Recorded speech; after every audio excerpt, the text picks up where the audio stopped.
Was the Pope appealing for peace, or was he praying for peace? And the same applies to the carry on drag. Yeah, that's a good question. So what do you have to say about that, guys?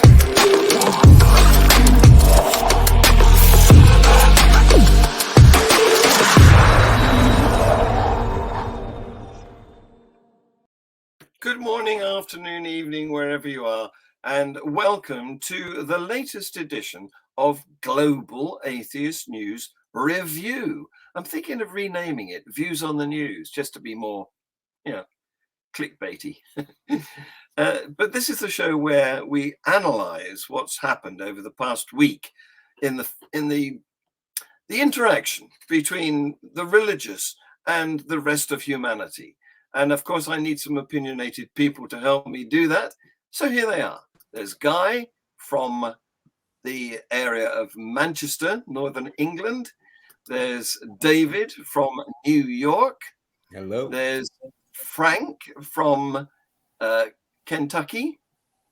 And Ty from Tennessee. And we may be joined later by some more panelists. Okay, thanks for coming, guys. I'm so glad you made it, because if I have to do this on my own, it's not a show. So, item number one, the Vatican, Rome, Italy. This week, 7 women stood outside the gates, dressed in cardinal red, and each carried a scarlet parasol with a phrase emblazoned on it. And the phrase referred to female empowerment. One said, ordain women. Another one said, reform means women. And the one I like said, it's raining men. And you've got to read that because it's spelled R-E-I-G-N-I-N-G. That's well done. Yeah. So these women were protesting. They were there at the attendance of the 197 cardinals who arrived on Monday morning for a highly anticipated discussion with the Pope. So what they wanted to do was draw attention to the fact that there were no women at the meeting. So as the men in red, the cardinals, filed past, the women in red handed them pamphlets and urged them to remember their sisters who remain outside. What do you think of that? The sisters who remain outside. Were they arrested? Yeah, what were they arrested for? Because what you've just described is not a crime, Right. except in something like Saudi Arabia. Except, yes, you're right. Yes. Well, they were, I don't know whether it was arrested so much as invited to a police station. They were taken to a police station where they were held for 3 hours because they attracted the attention of some journalists who started to interview them.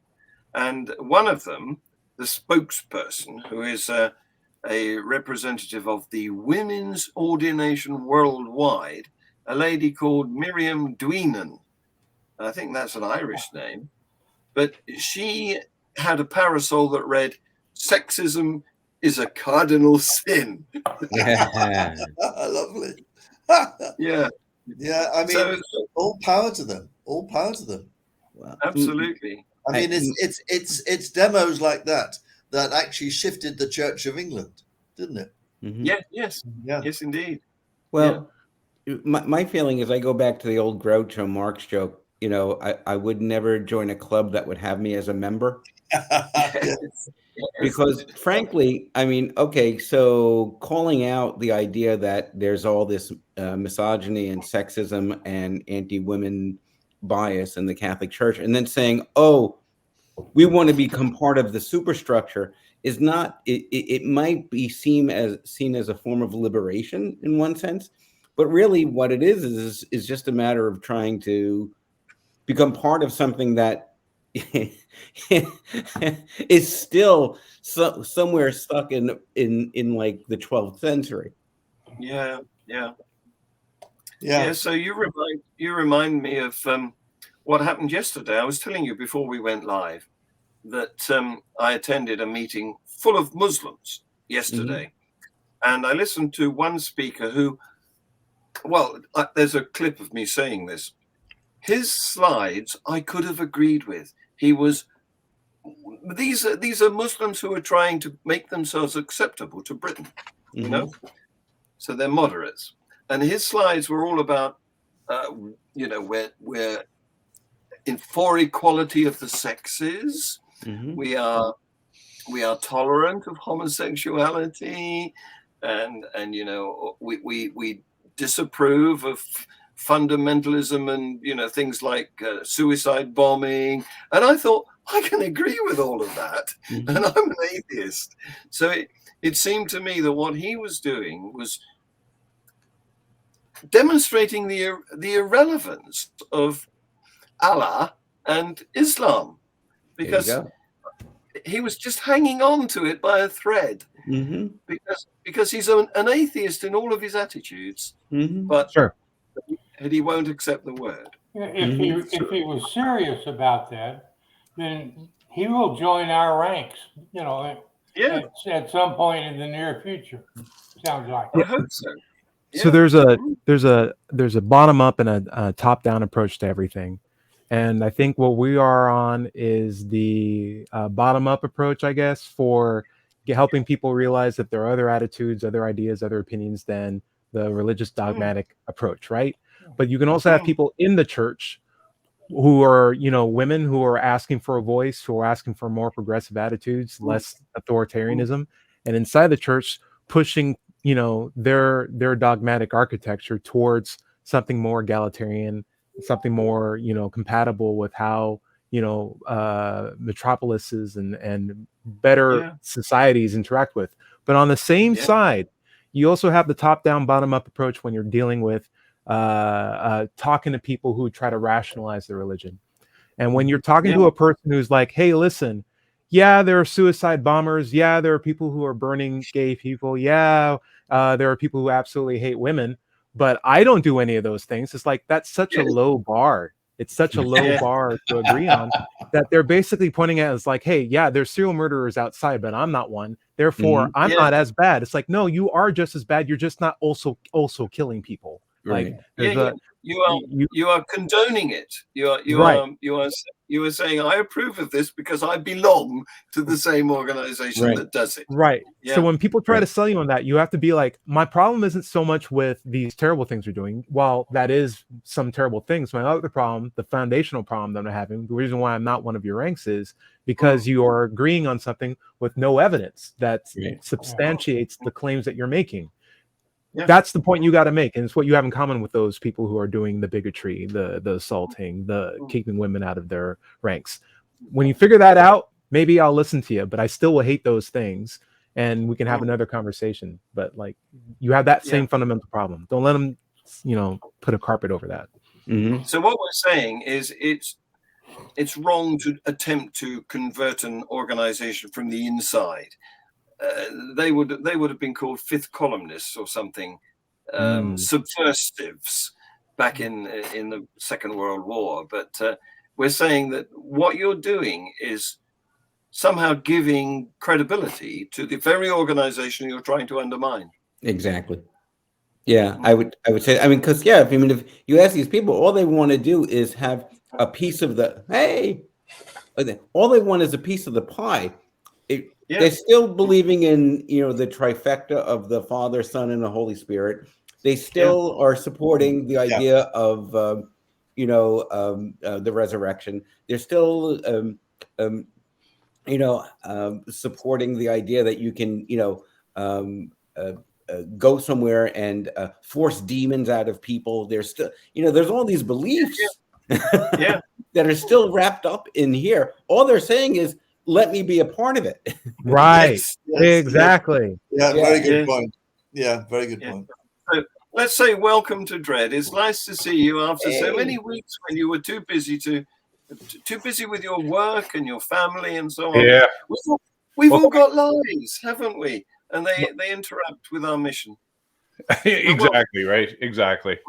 Were you raping and pillaging, or? Yeah, lots going on. I had an interview with a major news network for televised news story around pastafarianism. And next Monday, I will be performing the very first Pastafarian wedding in Canada, to my knowledge. I'm a licensed marriage, I am an appointed marriage commissioner, which is the secular option for Canadians. But there's only 4 lines in a marriage ceremony that constitute making it legal. So all the trappings and all the wrappings and all the ceremony around it can be whatever a person wants. And so that's what we're doing. Wonderful. And your clip is scheduled to appear in next week's Global Atheist News.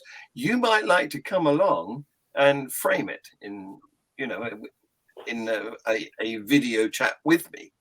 Yeah, sure, absolutely. Yeah, I'd be happy to do that. Yeah, absolutely. Great. Excellent. Right. Moving on, we're going straight to your city, David.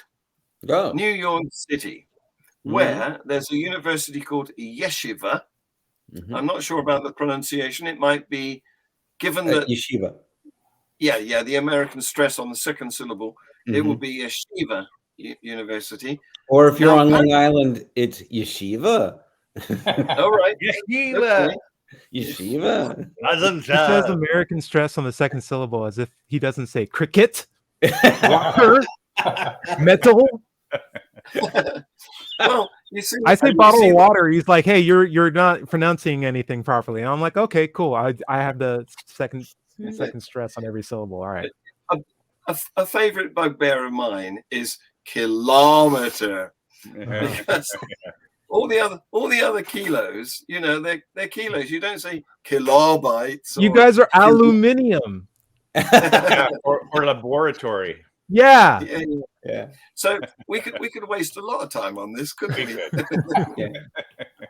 Anyway, back to Yeshiva University. Apparently, they are subject to a court order that would require them to immediately recognize an LGBTQ pride club. And of course, they hate that idea. So they have filed an emergency request with the Supreme Court to get that court order blocked, because its president says Yeshiva and its president are now being ordered to violate their religious beliefs or face contempt. That ruling is an unprecedented intrusion into Yeshiva's religious beliefs and the religious formation of its students in the Jewish faith. By that, they mean indoctrination. Right. Oh, sorry. Is that the New York Supreme Court, or is it the federal Supreme Court? Assuming there is a one in New York.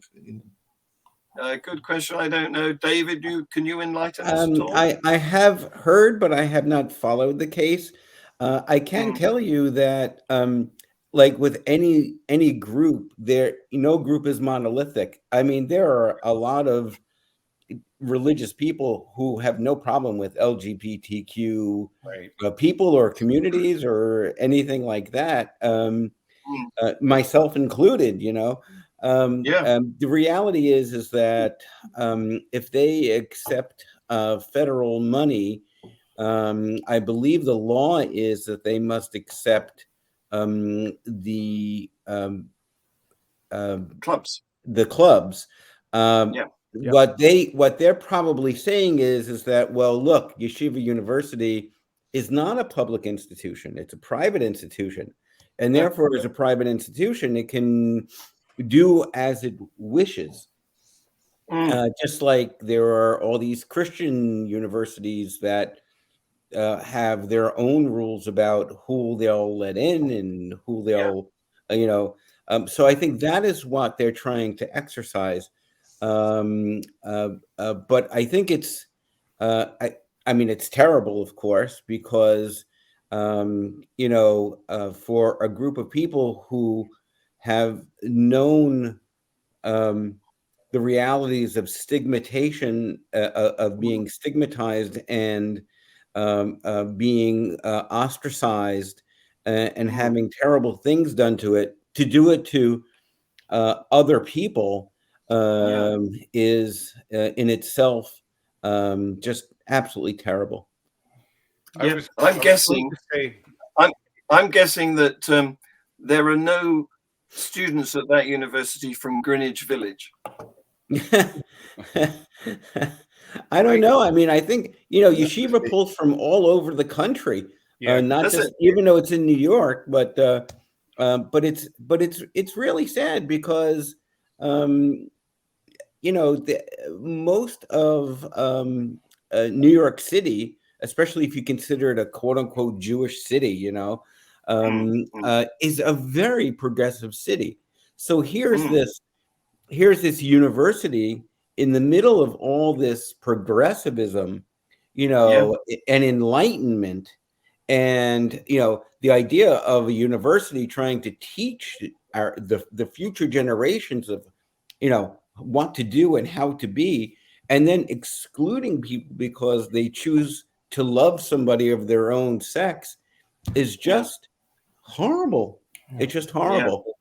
Legally, I don't know if they have a leg to stand on. Again, they might have a leg if they claim we're a private institution, but if they're accepting federal money for grants, for loans, for any of these things, then they don't have a leg to stand on. Yeah, if I could put my 2 cents in here, Sure. Trinity Western University, of course, is a Christian university, and they've been through the courts a number of times with their, attempts to, exclude same-sex couples, gay people. So, and they're losing. So, the practice of religion at the end of the day is subservient to secular laws. You can't, I mean, if it's like, remember the Bountiful court case where that Christian sect wanted to, according to their interpretation of the Bible, be able to marry multiple wives, some, and certainly of a young age, like 12. And they lost that battle because the law, and the interests of the law and protecting people from exploitation superseded whatever the interpretation of the Bible was by any group. So I think at the end of the day, they don't have a leg to stand on, not even a peg leg. Well, they would say, of course, that the Lord's law is superior to man's law. But I would say that their intolerance is showing. This did go to the federal Supreme Court, not the New York State Supreme Court. Right. And this is the problem, because this sort of gets to the idea of pharmacists not having to fill drug, prescriptions and stuff like that. There was an agreement by the U.S. federal Supreme Court. Again, the separation of church and state is a real big problem here. Agreeing, the U.S. Supreme Court agreed with Yeshiva University's stance that they do not have to recognize it. And that decision came down yesterday. On the grounds that they're a private institution? Yep. Right. Things are going to get ugly, my friends. Yeah. It's not going the right way. And it was Sonia Sotomayor, who's considered the liberal judge, who wrote the brief. So it wasn't these conservative people. It was Sonia Sotomayor. There's still some way to go then. Yep. Yeah. So moving to Saudi Arabia, which always likes to be in our religious news, they have sentenced a woman to 45 years in prison for her social media posts. Hold on. What did she say? Well, I know. Let me just finish the background here, and I'll get to you, Frank. But that apparently is the second case of its kind this month. And what she's been accused of doing is using the internet to tear down the social fabric and violating public order by using social media. Now, we don't actually know what she said because nothing in her court documents pertains to any violence or criminal activity. The charges against her are really broad. They are using the counterterrorism law and the anti-cybercrime law that can criminalize any posting that is even remotely critical of the government. Wow. Well, I was mentioning before we started that I've just finished reading a book by Rahaf Muhammad called Rebel. And it's the story of a young Saudi girl who escapes the oppression and beatings and torture, essentially, of living as a Saudi girl in Saudi Arabia, and manages to escape to Canada, where she has a life of freedom. And I mean, my first thought to reading this little thing was perhaps actually being sent to jail for 45 years might have been an improvement on just being murdered, which is the sort of thing they've been doing in the past. But it is, of course, completely outrageous. It just underlines what a clerical or autocratic, tyrannical regime that is. I would contest the claim that she's probably better off alive for 40 years than dead once. Well, yeah, maybe. Yeah, that's an opinion. The trouble is, we still want Saudi Arabia's oil, don't we? Yeah, and but so, hopefully not for much longer. Yeah, I hope so. Yeah, I know Frank is aghast at this. Yeah. Well, we sentence murderers to 20 years sometimes, 18, 15 even. Yeah. 45 years for expressing your opinion. Yeah, it's just words fail me. Yeah, really. Well, isn't that really typical of religious punishments, where the punishment always seems to exceed by some far excess the crime? Mm-hmm. Yeah. Well, what crime is there? There isn't a crime here. No, I know, but you know what I mean. Yeah. I mean, when laws are made by fiat as opposed to any kind of rational consideration, anything's a crime because it's all dictated by relative morality, right? So devil's advocate here, you had a guy who once made a lot of claims about the government, and the government literally put him on a cross and killed him. And I'm like, I think the bottom line here is humans tend to be very, very, very punitive when it comes to addressing challenges to those who are in authority. If you have the ability to do that, and that's an option for you, you tend to use that option when people say you shouldn't have that option anymore. It's very bizarre. Yeah, really. Yeah. Well, there's a rights group that's US based, but it's called Dawn. They name themselves Dawn, and they have said that the Saudi government is sending a strong signal to the West that it doesn't care about human rights. I'm not going to argue with that.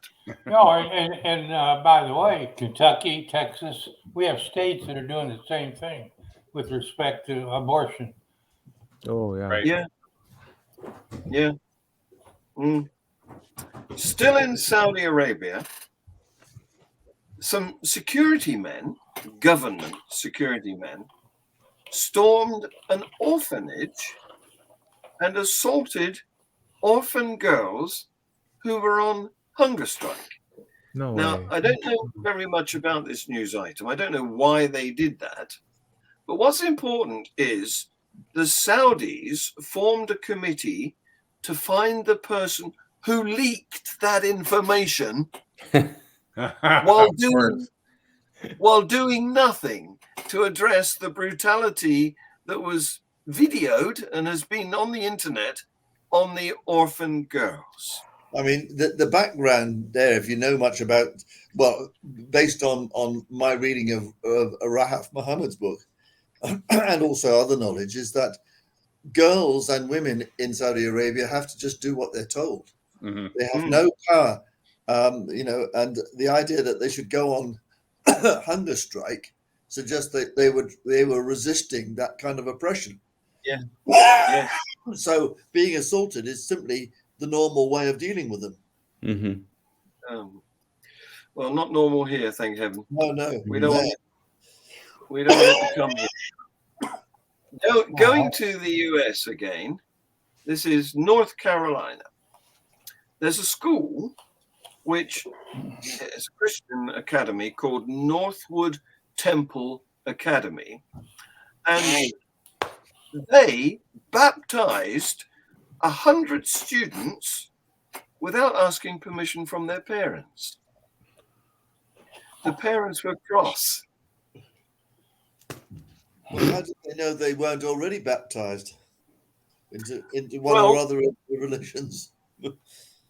Let me tell you what the principal of the school said. Northwood principal Renee McLam said she didn't intend for the event to be a secret from parents. Truly, the Lord began to move this morning, and we were so excited about what the Lord was doing. Several students had given their lives to the Lord during Spiritual Emphasis Week, and they were scheduled to be baptized this morning. But the Spirit of the Lord moved, and the invitation to accept the Lord and be baptized was given, and the students just began to respond to the presence of the Lord. Okay. You could replace every mention of Lord or God in that phrase with me. I believed it was good for the kids. Or Satan, of course. Facilitated communication, right? Yeah. It was just a middleman that they put in between. Or Quetzalcoatl or Odin or Jupiter. Right. But no mark about the sociology of it, about social pressure. Well, the one good thing perhaps that comes out of this is that multiple parents complained to McLam, the head teacher. Oh. Is there a procedure for unbaptizing somebody? Yeah, there is. Strictly warm sand on their foreheads. Stick them in the tumble dryer.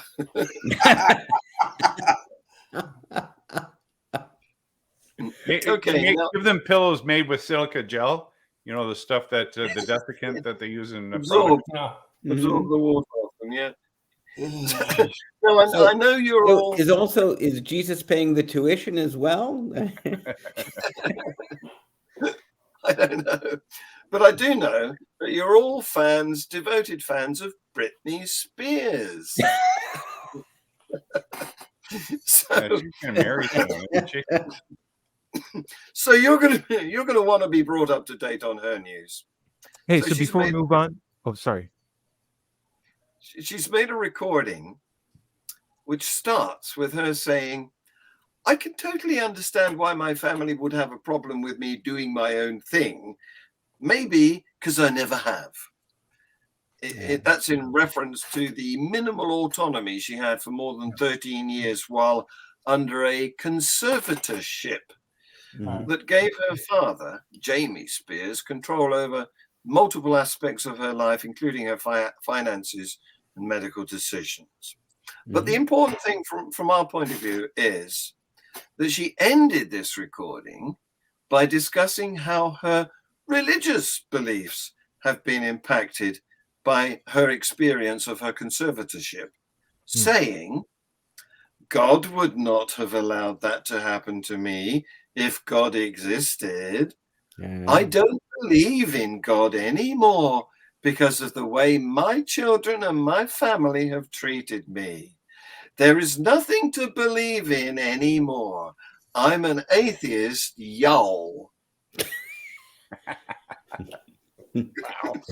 Well, we need Yeah, we need to welcome her to the community. Yeah. Yeah. Sorry, Frank. I was going to say, well, it's not bad news from the standpoint of the atheist community. She will influence the thinking of a lot of people. Now, they may not abandon their faith, but they're going to ask themselves questions that they may otherwise not have. So, personally speaking, though, I think rather than Britney becoming an atheist, she would look fine in a tailored tricorn. And I could give her a reference for one. So, well, I think you guys make a good point, because she has access to minds that are very different from ours. Mm-hmm. You can get to the mainstream media, and that's valuable. Yeah, no, I agree. She will be challenging their thinking. For some of them, and that's not bad.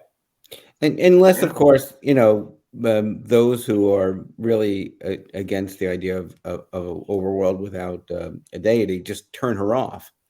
You are in a cult when you're a believer. I mean, you try to talk to people like a Trump person, and it's just all gets sifted through the insanity. So you may find, what we may hope is, here's a bridge to free thought, might be someone who just, they don't buy her music anymore. They don't buy tickets for her concert. And she just becomes an unperson. Well, there will be some who treat her that way.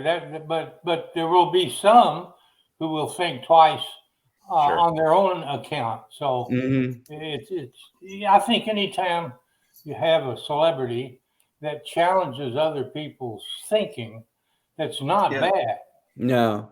The other thing that I'm concerned about with someone coming out and making such a proclamation, especially Britney Spears, and of course I wish her health and everything, is that what happens in a few years if she goes back? Will she then, talk about how, I was just in a distraught sense and I had given up hope, but I'm rededicating myself to the Lord, you know what I mean? And so it could backfire in some ways too.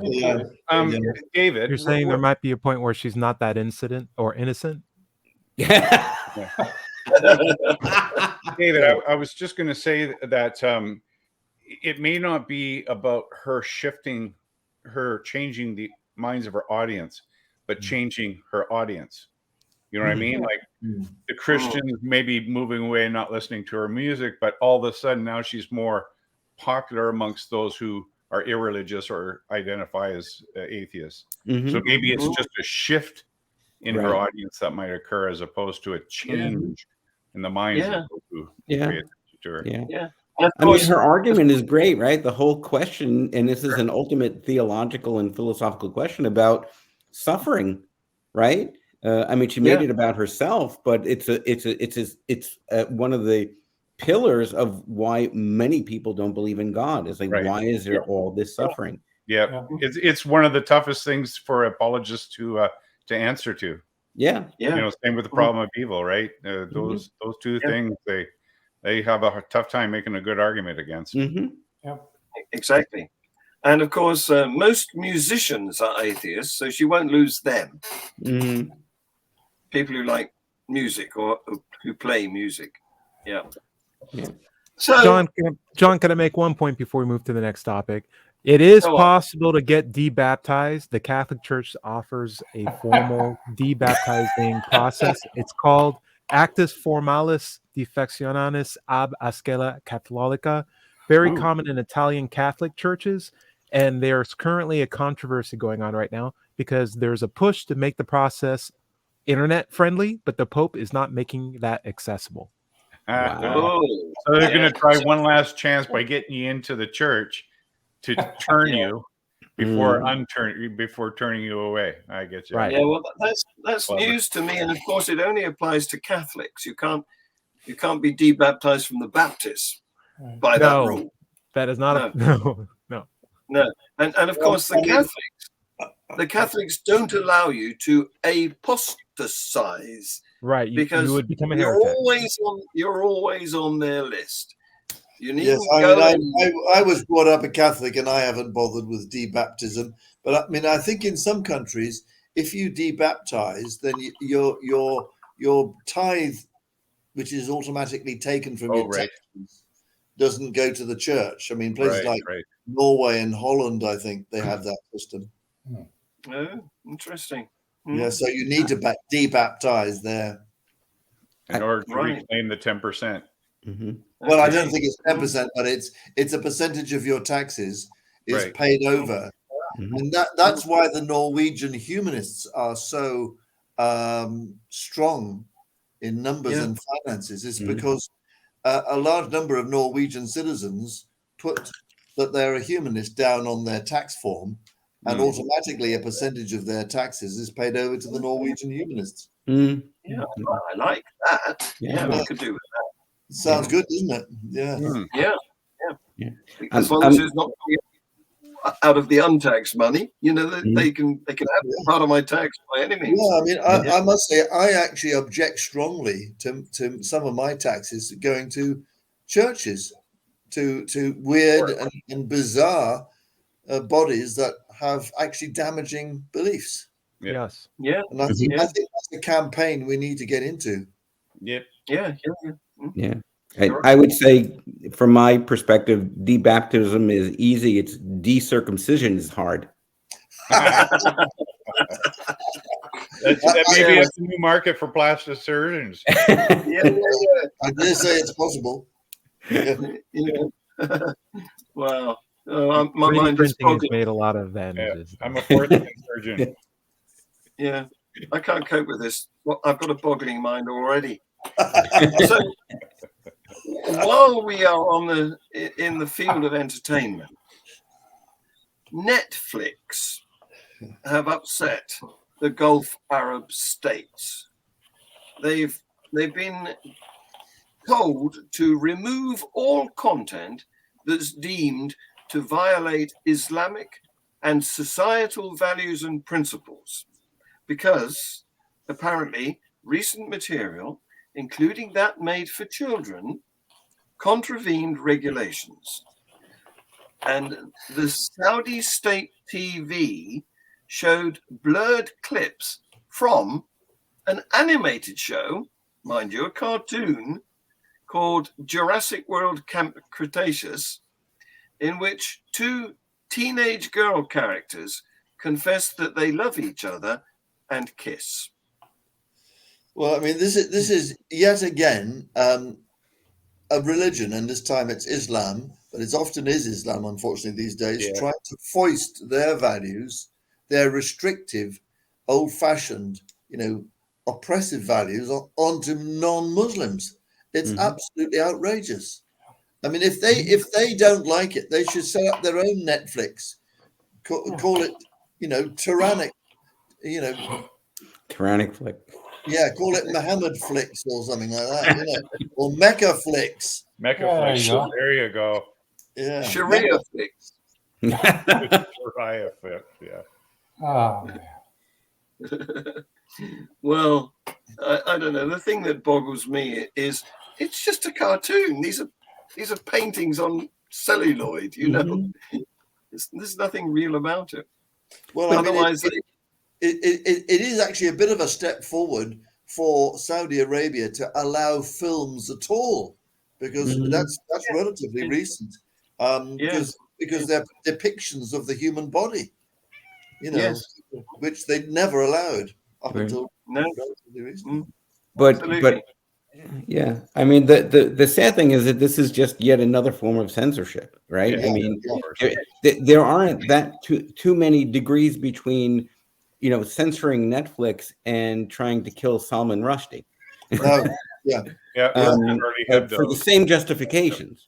Yeah. It's just a matter of who has the opportunity to do so. Yeah. Okay. So going to Ireland, rain.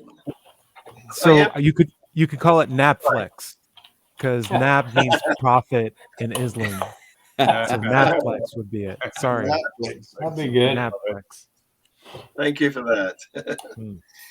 So going to Ireland, a town called Coleraine, Southern Ireland. This is Era, you know. I thought Coleraine was in Northern Ireland, John. Oh, sorry. Yeah, you might be right. Oh, no, you are right. Yeah. You are right. It's in Northern Ireland. I beg your pardon. Yep.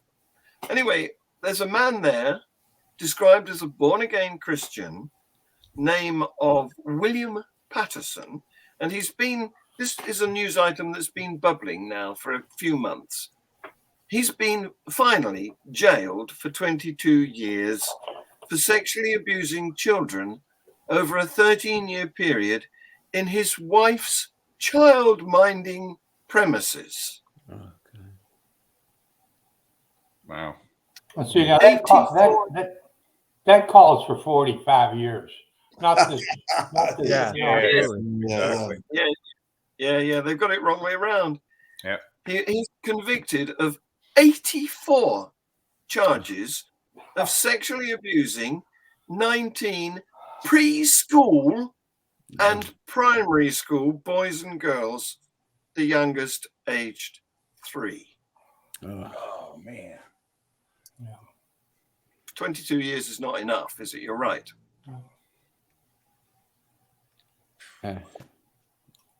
Such imbalance. That's just the one that's in the news this week. I mean, in the UK, there is a public inquiry going on, and a friend of mine called Richard Scorer, who's actually also vice president of the National Secular Society, is one of the lawyers who's representing the children and so forth. It's investigating child sex abuse in religious institutions over several decades, and they've done, and every few months they turn to a different religion. They've done, I think, Anglicanism and Catholicism, and I think maybe the Salvation Army, and they're on Plymouth Brethren, and I mean, it just goes on and on and on. Yes, it's just massive. Yeah. And it strikes me always as incredibly ironic that my efforts as a pastafarian are met with such disdain and angst, where the government tends to say, well, we need to protect the public interest of these religious groups by conceding to their specific demands, and yet not granting that those same rights across the board. It's crap. No, keeping silent. Keeping silent on the real. One of my dearest friends, since I've been in part of the free thought movement, is Sue Cox, who you probably know from the UK. And she helped form Survivor's Voice Europe. All right. And she's a dear friend of mine, and she has such an incredible story to tell about her own abuse as a child in the Catholic Church, and how, of course, I mean, these stories just make your stomach turn, because it's such violation, and it lasts forever. It does. Yeah. You get the therapy, you get the family therapy, you get all of the acknowledgement. You may even wind up winning money. People are scarred by it, aren't they? But you're scarred. I mean, it's such a scarring, I can see that we've got a bit of a connection problem. But anyway, I'm going to carry on, because staying with children, a secondary school teacher, name of Enoch Burke, who taught or still teaches technically at the Wilson's Hospital School in County Westmeath. He was banned from attending school because he refused to give an undertaking that he would recognize a pupil who was transitioning and address the student with a new name and use the they pronoun. Yeah, that's a weird So, thing.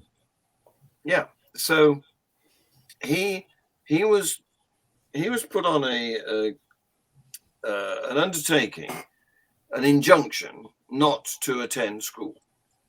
However, he did attend school even after this injunction. He turned up for the times when he was scheduled to teach.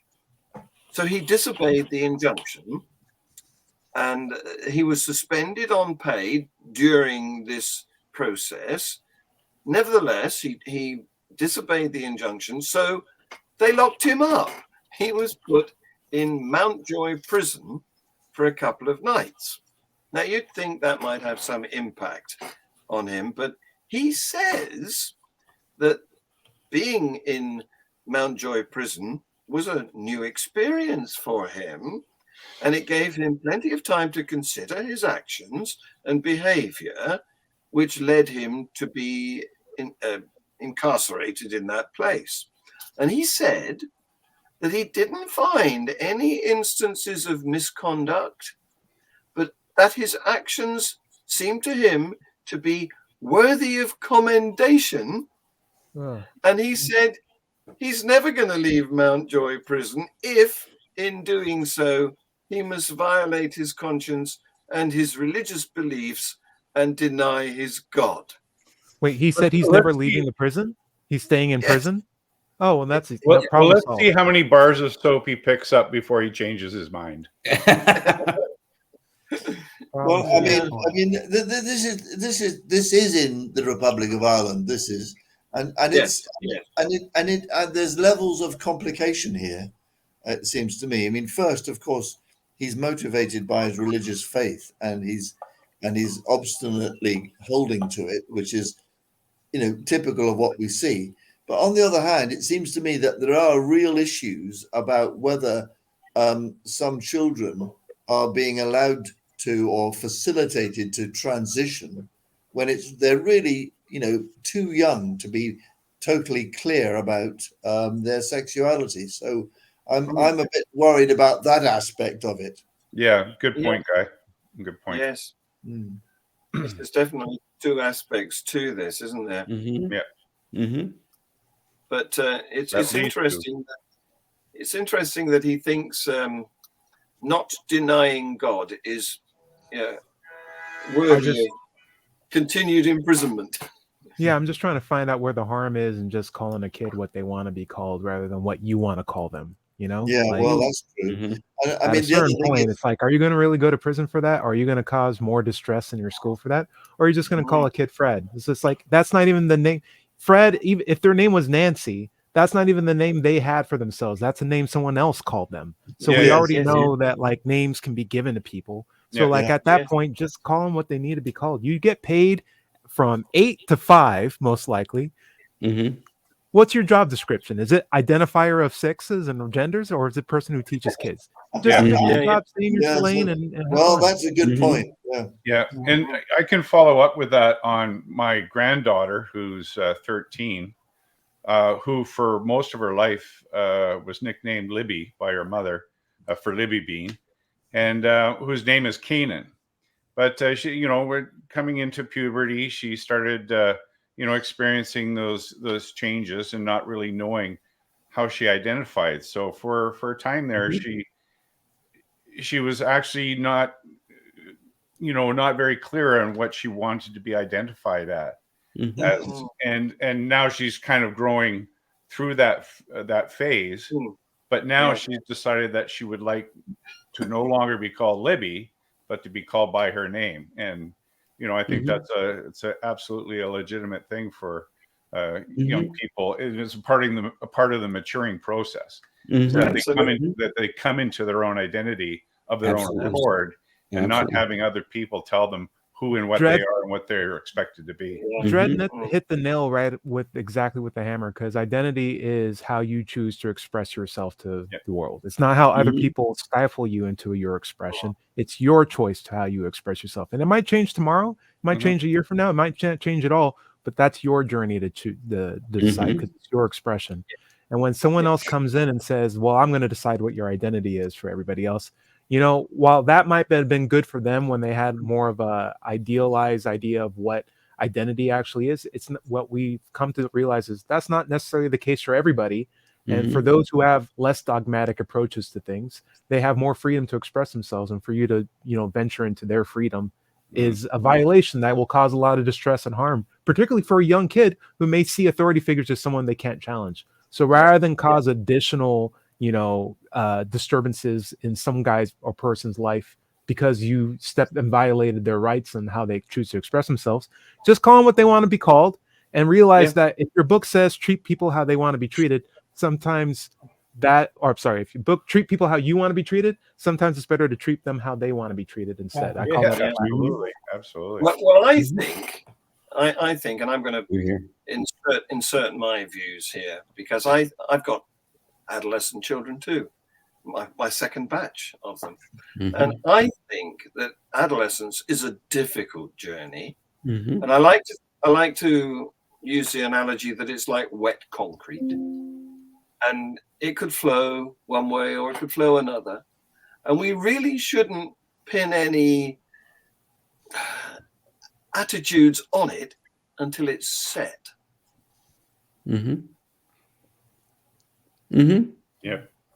Yeah. I mean, in every culture, is messengered gender all the time, right? Between what colors are permissible for boys and girls to wear, what toys they may choose or may not choose, or what they might get for their birthday. So you're getting these messages from the culture all of the time. But it's a very almost black and white view of what sex is, or what a person's sex is, or what they choose to ultimately express. But you're right. In today's world, certainly in the West, you have this body autonomy, and you should be allowed, regardless of your age, to be able to express it as you wish. Damn the culture. I'm glad you mentioned the colors that they are assigned from birth, because historically it was the other way around. It was. That's the craziest thing. Yeah, the boys were dressed in pink, and the girls were dressed in blue. Right. So what do you mean? Yeah. Right. I mean, right.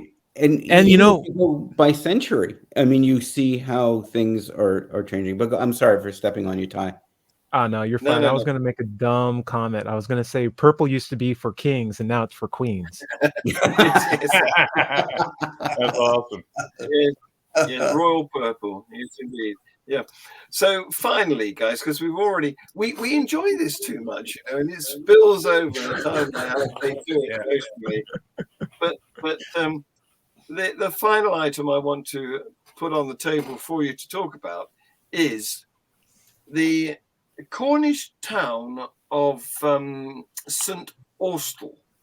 I think it's St. Austell, which has got a new statue, and it's made of it's a cooked clay. It's ceramic, because that's the business that they do down there. They've got wonderful clay for making pottery, and there's an artist who's created the largest ever ceramic sculpture that she calls the Earth Goddess. It's the size of 2 double-decker buses, one on top of the other, and it's very gaudy, but it's been adopted by the town as their mascot, icon or something, and they say that it's their version of the Angel of the North. The North.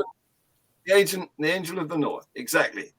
And so the many people in the town, including the former mayor and the other members of the council, are very much in favor of this central attraction. Okay. However, some Christian leaders, 7 Christian leaders, have written a letter expressing their concern that the Earth Goddess, which is the name of this epic statue, risks dividing the town because it's offensive to God. They said. Wow. Which God are they talking about now? There's so many. Yes. I know. They Why does it said, take 7 leaders to say it? These are Christian leaders. So they said that the choice to erect a statue of an earth goddess means that the town is actively choosing to reject God and bring the town under the spiritual influence of an earth goddess. Oh Well, what's the problem? It's just a goddess instead of a god. Mm-hmm. Yeah, if it was, you might be onto something right there. Well said. Well said. Mm-hmm. Because the whole thing is crazy, isn't it?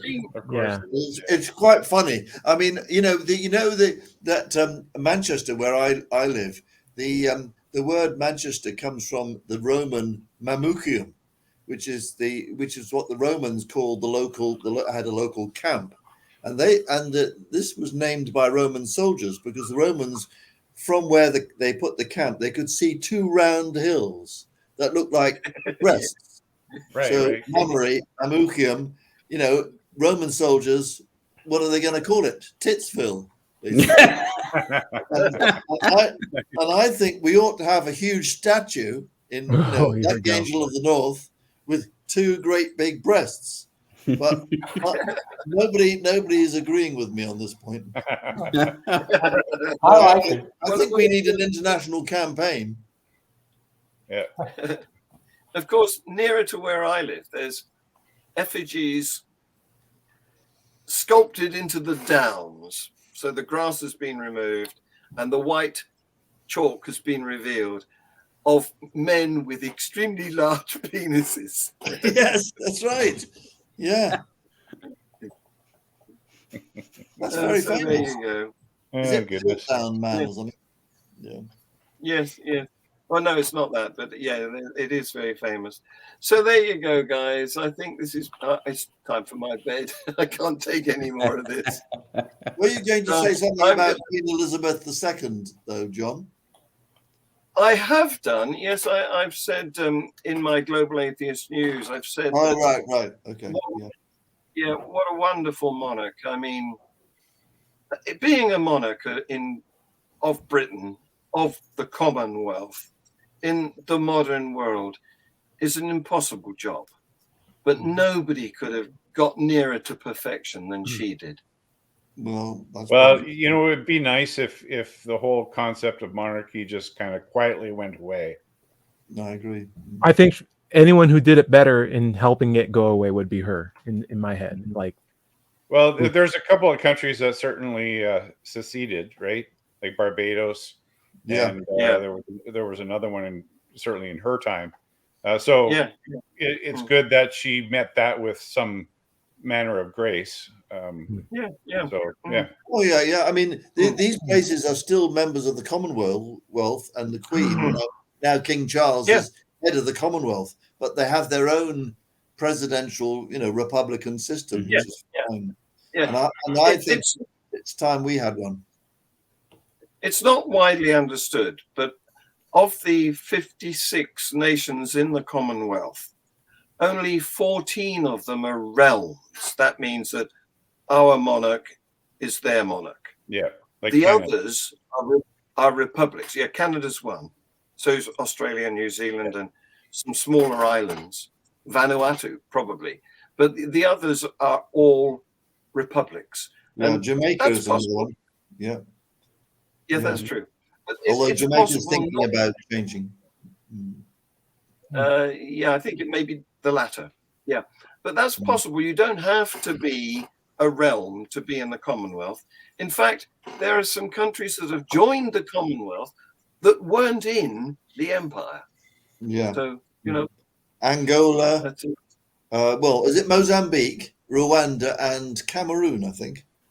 Possibly. Yeah, possibly. Yeah. Would you guys take the 13 colonies back if we asked you to? Oh, no. How dare you say that? I think so, as long as you gave up the presidential system, of course. Yeah. We would, on conditions. These are really big talks. We haven't seen what Charles III is going to be like yet. I think 16 years from now, we'll be like, oh, geez, Americans, they might have had it. Every 4 years, it might have worked. I think we'd need reparations for all the Yes, I can send you some bagels in Boston Harbor. Yeah, we want all that tea restored. With interest. Yeah. So I just so you guys know, in chat there, I entered the link for the CTV news item. So if you want to have a look at it, it's there. Yeah, we shall. Thanks, Fred. Thank you. And thanks to the rest of you guys. Thank you very much. Okay. Take the rest of the day off. Bye-bye. Several clergy. Russ was the Pope appealing for peace, or was he praying for peace? And the same applies to the carried and drag. Yeah, that's a good question. So what do you have to say about that, guy?